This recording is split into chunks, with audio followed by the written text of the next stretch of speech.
Today, ice cream.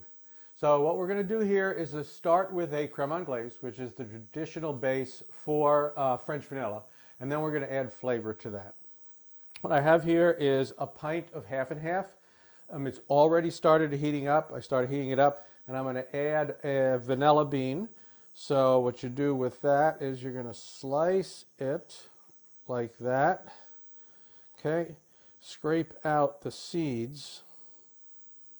Those go directly in here. I'm sure you've all seen the French vanilla ice cream that has the little seeds in it coming out. So we'll do that again here. Put these in. And then of course, I don't want to waste anything or waste any of the flavors. So I'm also going to put these, they will come out later before we turn it into ice cream. Right, so the other part of the crème anglaise is the egg yolks and sugar. So what I have 4 ounces of sugar, and this is 4 ounces of egg yolk. Now you're going to see various recipes that say, an egg yolk for every ounce of sugar, but egg yolks are not all the same size. You really want the same amount. This actually was 7 extra large eggs to give me 4 ounces of egg yolk. So weigh it. I got the egg yolk. I have the sugar, and I'm going to put that in here, get all that egg yolk down in here. And the idea what we're going to do with this is you have to get it completely thoroughly blended up. You don't want to have any sugar granules left in there. You want it to be completely mixed in with the egg. So that's going to take a while. When you're done, you'll have a nice pale yellow color. Now I told you I wanted to add some flavor. So I could add flavor by putting it here in the half and half.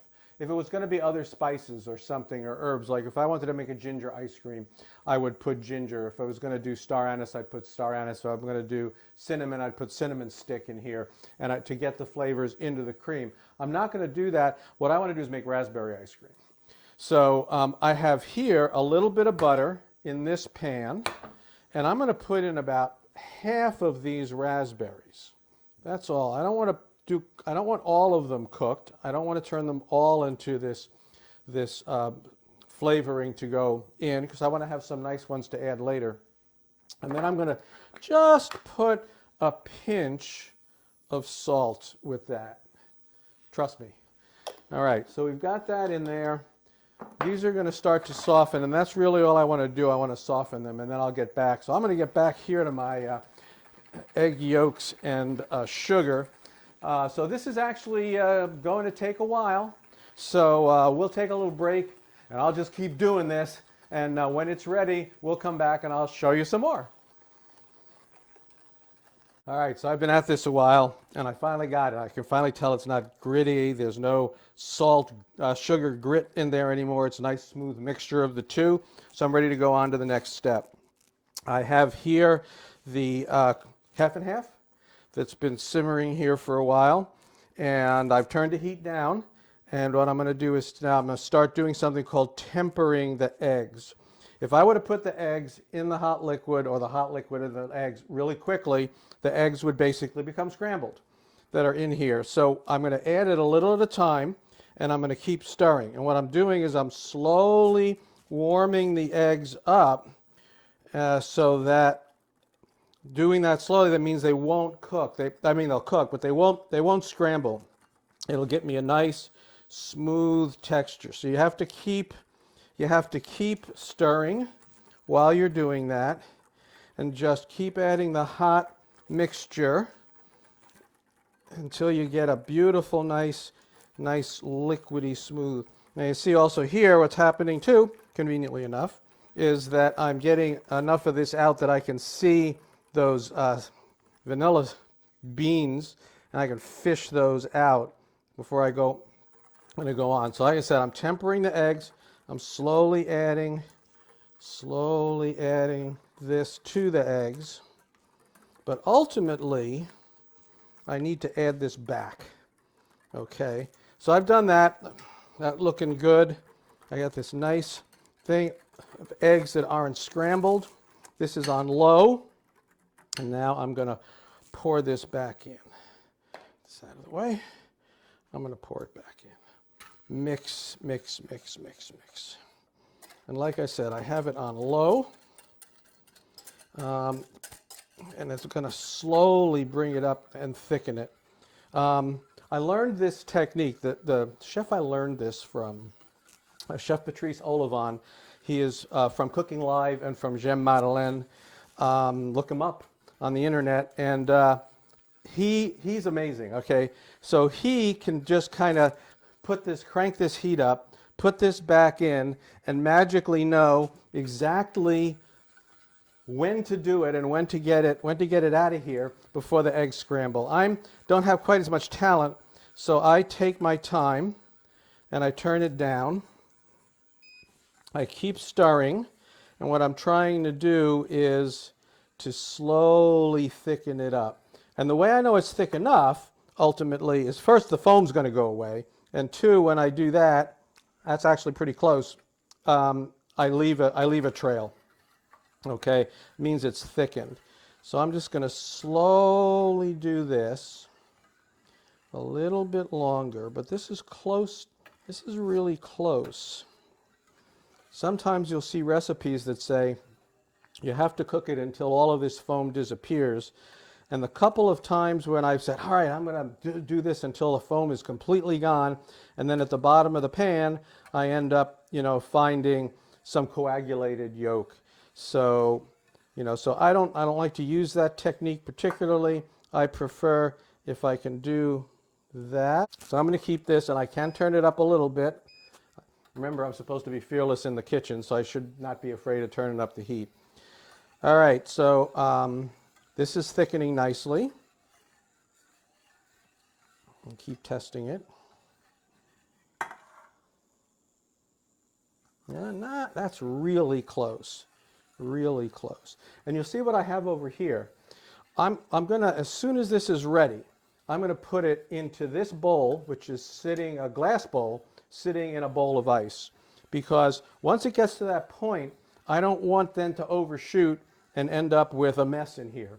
So the idea is that as soon as it's ready to go, I will move it to this very cold bowl, stir it around in there, and make sure that it stops cooking. Let me do my test again. Yep, I don't want to end up with scrambled eggs. I'm starting to see the foam go away. I'm starting to see the color, that beautiful light yellow color. So I'm not going to take any more chances. And I'm going to transfer this.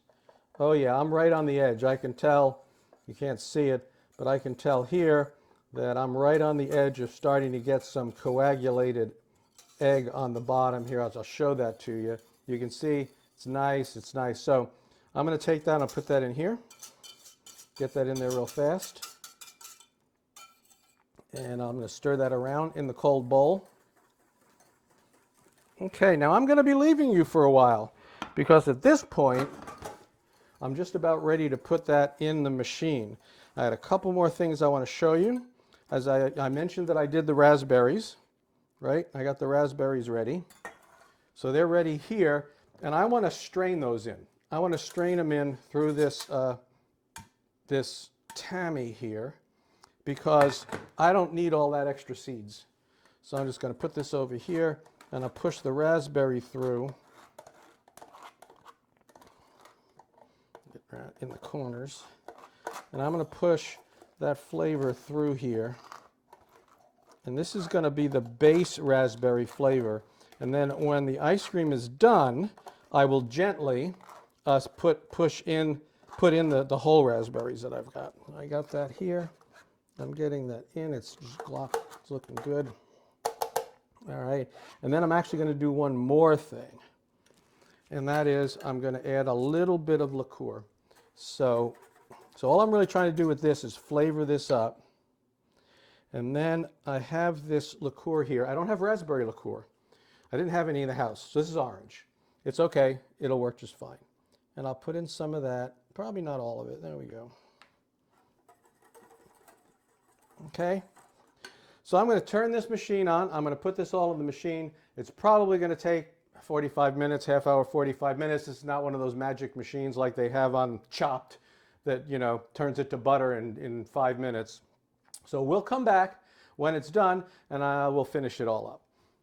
See you later.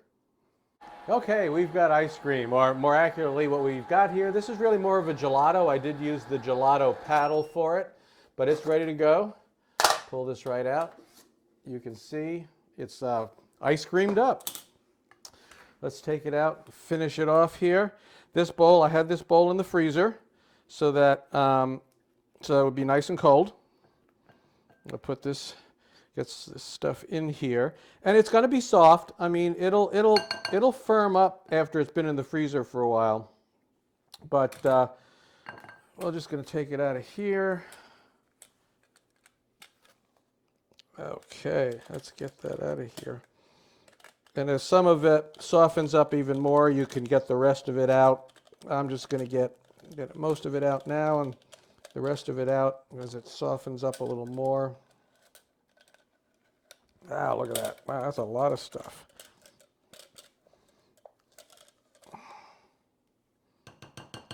You can see how nice, it's nice and smooth. It didn't pick up the color. That was not the intent when I made that raspberry to go in it. It was not the intent to make it look raspberry colored, but to get some of the raspberry flavor in there. And then I'll get the rest of this in a bit.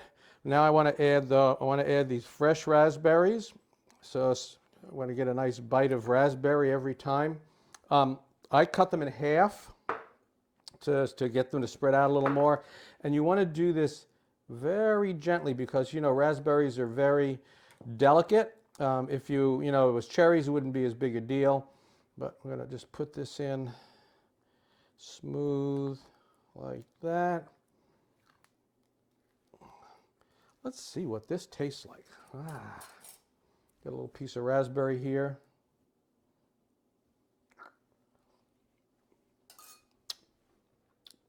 I mean, it's great, right? It's got that nice vanilla, French vanilla flavor, the tartness of the raspberries, a little bit of the raspberry flavor throughout. Adding that little orange liqueur gives it a nice little edge to it. So, it's not that hard to do. So I hope you enjoy trying this. As I said, it'll firm up more in the freezer, but it's not going to get super hard, which is good. And also, I do have to say, you know, of course, props to Patrice Olivon, who taught me how to do the crème anglaise the right way. Look him up. Chef Patrice Olivon, Cooking Live, Madeleine. I put his URLs in the notes for this video, and I'll see you next time. Thanks for joining me.